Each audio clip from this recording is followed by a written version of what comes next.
I'm excited to be here speaking with Asad Mahmood, who leads our data and AI practice here at HSO. And he and I have a good opportunity to work together numerous financial institutions as these organizations are challenged by their data infrastructure. And we keep on having these same kind of conversations with a lot of these organizations, right, Asad? The data is important to organizations, but if you were to say, why is data important to an organization and why getting a handle on your data is so important and what value we offer, how would you summarize that whole idea for a business? Yeah, and it's like one thing which I want to start with, and this is just like our own experience with banking. How I would ask like you or anyone, like how often you go to a branch now? Everything is shifting towards digital. Everything is happening through digital channels. And this is the case for me also. Like I usually, like, even if I go to branch, it actually is just to visit an ATM to get some cash, maybe like once or twice, 2-3 months. And that means behind the scene, there is a digital infrastructure which is working for us for providing us the banking services. And when everything is digital, all those infrastructure, all those apps, all those interactions is creating data. And that's where, like, you can imagine the size of data which comes into the play for any bank which is working in today's digital world. And one key piece, the second one is like when you are talking about banking information, obviously we have heard about data security on the retail side, on other things, but for banking, it's even more critical information. So data security becomes even more pivotal. And having that experience that I can go to any branch, I can go to a different bank, I can go to a different ATM, I can do whatever I need, but my experience needs to be that I can get anything, any information which I need in a fraction of a second. It's a data movement between different apps, different vendors, different partners. So there's an infrastructure also supporting it. And finally, internal to the banks, how do they see their members and all the customers who have accounts? What is changing for them? On a daily basis, everyone's account is most of the time changing. You are doing some transaction, you are doing a credit card usage, you are doing some banking transactions. As these are changing, they have a different messages for the banks. They need to be on top of that they see what is going on from the fraud perspective, to be vigilant, but then also to see what their customers are looking for, what they are trying to do, and then help them do it better. So that internal intelligence to know your customer better, do better, like bring better offers for them, build better products for them, this is all data driven. So for any digital bank today, I think data become essential just because of these things. We are going to be generating more and more as we go along. No, that's a really good point. And one of the things that you and I have recently, I want to talk about two customers that we've worked with.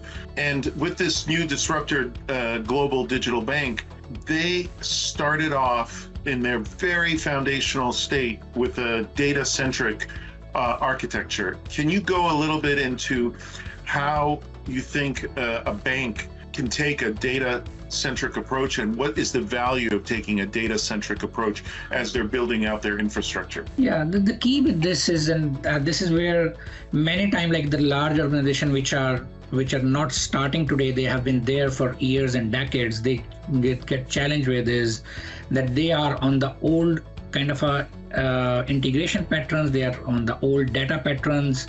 So changing today become very expensive journey for them or time consuming journey for them. It takes years to reinvent themselves. It takes years to re-implement a new software or new application, business application into the play, or bring in a new product for the customers. For a new bank which is coming in as a disruptor, more like a fintech coming from the Silicon Valley side, they want to be agile and nimble from get-go.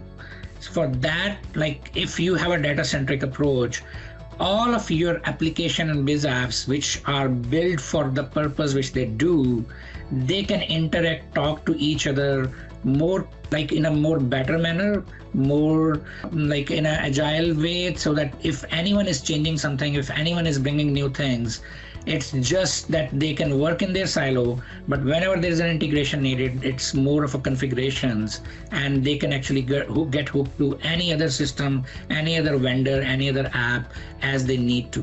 But at the same time, for the banking side too, having that data in the center to play the role which they want to, it gives them the agility that they can start building their own intelligent apps on top of it. For doing that, if you are bringing in all the data and you are breaching like all the silos and breaking them down, then you are in a better position. Your data scientists are going to be happy that they get all that information in one place, and they can start building nice algorithm. They can start finding out the algorithms and anomalies into your data, and that becomes massive for a digital bank today. If they can respond quickly to these new technologies and adoption to it, that becomes a way forward kind of a thinking for a bank which is coming in new, and they can disrupt the market just because of their offering.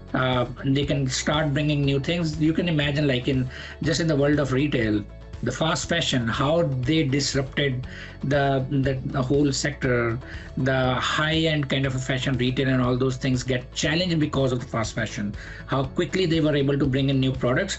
On the banking side also, it's the same concept. If your bank is set up in the beginning as a nimble, agile bank, you can start bringing up new products.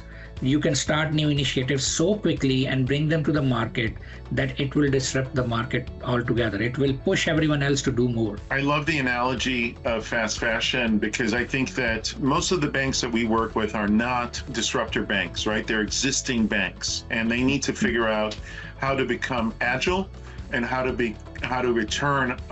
generate a return on investment rapidly from their infrastructure investments. So the CIO needs to be able to demonstrate that the IT organization is not a cost center, but rather a profit center. And what I'm hearing you say is that it presents a really good way to show an ROI rapidly, almost from day one.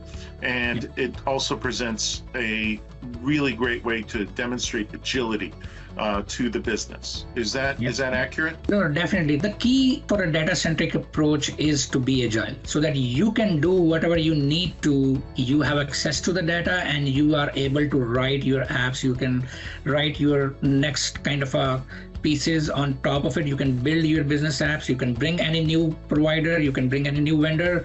If you want to create a platform as a service and you want to provide your banking service to someone else, you cannot onboard another partner, another vendor with ground up, like creating new things for them every time. Like today, you might have one partner, tomorrow you want to provide these services, just like we have these bank cards.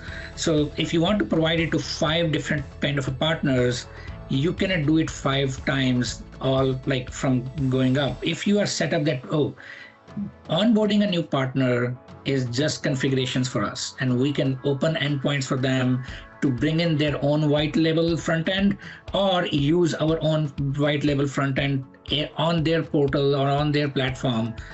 It's just configuration. It gives you that agility that now your marketing team, your sales team can also go and say, this is how quickly we can onboard you. If you tell them that it is going to take 6 months, it's going to take 1 year, it start coming into everyone's mind that, we may lose the momentum by that time. Someone is coming to you, or you are going to someone, you want those things to move fast. Otherwise, like it is, like everyone want to have a better time to market. And if they have a better time to market because your data-centric approach and your data-centric services and all the platform, how you build it from ground up, it is going to help a lot.